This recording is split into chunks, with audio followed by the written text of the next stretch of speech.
हरे कृष्णा। आज सुनिए इस वीडियो के माध्यम से माघ मास महात्म की 15वां अध्याय। सूत जी कहते हैं, हे विप्रवरु, पूर्व काल की बात है। चमत्कार पूर्वे उत्तम व्रत का पालन करने वाले चंड शर्मा नाम से विख्यात ब्राह्मण हुए हैं, जो रूप और उदारता आदि गुणों से संपन्न है। वे जब युवा अवस्था में पहुँचे तब किसी वेश्या में आसक्त हो गए। तब एक रात वे प्यास से व्याकुल हो उठे। तब उस वेश्या से बोले कि हे प्रिय, मैं पानी पीना चाहता हूँ। तब उस वेश्या ने पानी के भ्रम से उस निद्राकुल ब्राह्मण को मदिरा से भरा हुआ पुरवा लाकर दे दिया। मुख में मदिरा जाते ही ब्राह्मण कुपित हो गए और उस वेश्या को बार बार धिक्कारते हुए फड़ी फटकार सुनाने लगे। अरे पापिनी, तूने ये क्या किया? आज मदिरा पीने से मेरी ब्राह्मणता निश्चय ही नष्ट हो गई। अब मैं आत्मशुद्धि के लिए प्रायश्चित करूँगा। ऐसा कहकर वे दुख पूर्वक घर से बाहर निकले और निर्जल वन में जाकर करुण स्वर में विलाप करने लगे।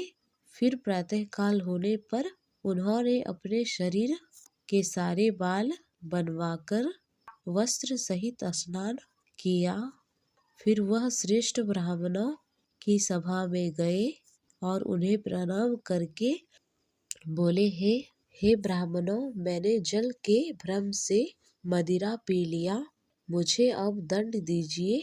तब उन ब्राह्मणों ने बार बार धर्मशास्त्र का विचार करके कहा कि ब्राह्मण अगर जान बूझकर यह अनजाने में मदिरा सेवन करे तो मदिरा के बराबर ही खौलता हुआ घी पी लेने पर उनकी मन की शरीर की शुद्धि हो जाती है, अर्थात प्रायश्चित हो जाता है।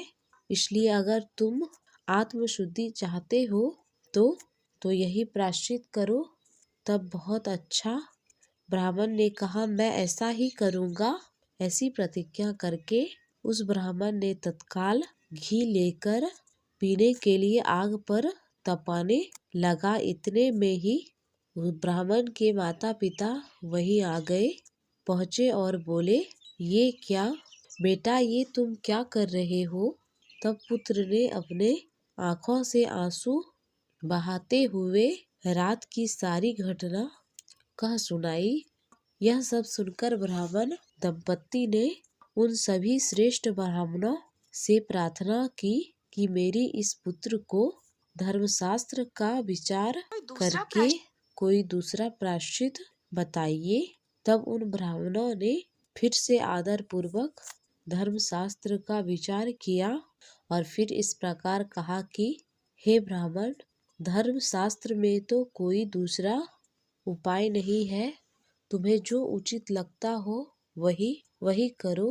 तब ब्राह्मण ने अपने पुत्र से कहा, बेटा, तीर्थ यात्रा करो, फिर क्रमशः अनेक प्रकार का व्रत करने से पवित्रता को प्राप्त होगे। पुत्र कहने लगा, महाभाग्य, जब ब्राह्मणों का बताया हुआ प्रायश्चित पितृता के लिए प्राप्त नहीं है, जो मुझे आप व्रत आदि का उपदेश कर रहे हैं।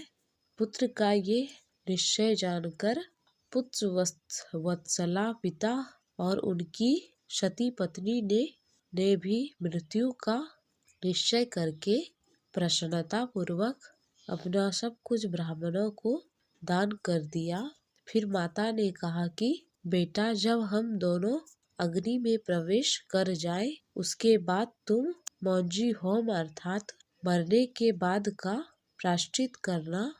ऐसा कहकर वह दंपति प्रसन्नता पूर्वक मृत्यु के लिए अग्नि के पास गए। उनके साथ ही उनका पुत्र भी था। इतने में वेदों के पारंगत विद्वान सांडिल्य मुनि तीर्थ यात्रा के प्रसंग से उसी स्थान पर आ पहुँचे। सारी बातें जानकर उन सब ब्राह्मणों को फटकारते हुए कहने लगे, अरे तुम सब तो अत्यंत मूर्ख हो, क्योंकि तुम्हारे कारण सुगम प्रायश्चित के होते हुए भी आज ये 3 ब्राह्मण मृत्यु को प्राप्त हो रहे हैं। त्रिक्ष और चंद्रायन आदि प्रायश्चित वहाँ किए जाते हैं। जहाँ श्री गंगा जी उपलब्ध ना हो, यहाँ तो साक्षात विष्णुपति गंगा जी विद्यमान है। उसी में अगर यह स्नान करे तो सभी पाप से मुक्त हो जाएंगे। तब सभी ब्राह्मणों ने सांडिल्य मुनि को धन्यवाद देते हुए कहा कि मुने, आपका कहना सत्य है। इसके बाद वे सब लोग ब्राह्मण को समझा बुझाकर विष्णुपदी गंगा जी के तट पर गए। वहाँ ब्राह्मण ने जैसे ही मुख में गंगा जल डालकर कुल्लाह किया, वह शुद्ध हो गया। फिर वह उस शोभायमान जल में स्नान करने लगे। उसी समय स्पष्ट स्वर में आकाशवाणी हुई, विष्णुपदी का संपर्क होने से, उसके जल में स्नान और आचमन करने से ब्राह्मण देवता शुद्ध हो गए हैं, इसलिए वह अब अपने घर लौट जाए। यह सुनकर सभी लोग हर्ष प्रकट करके अपने अपने घर चले गए। श्री सूत जी कहते हैं, ब्राह्मणों, ऐसे प्रभावशाली विष्णुपदी गंगा उस क्षेत्र के पश्चिम सीमा पर विद्यमान है, जो सभी पापों का नाश करने वाली है।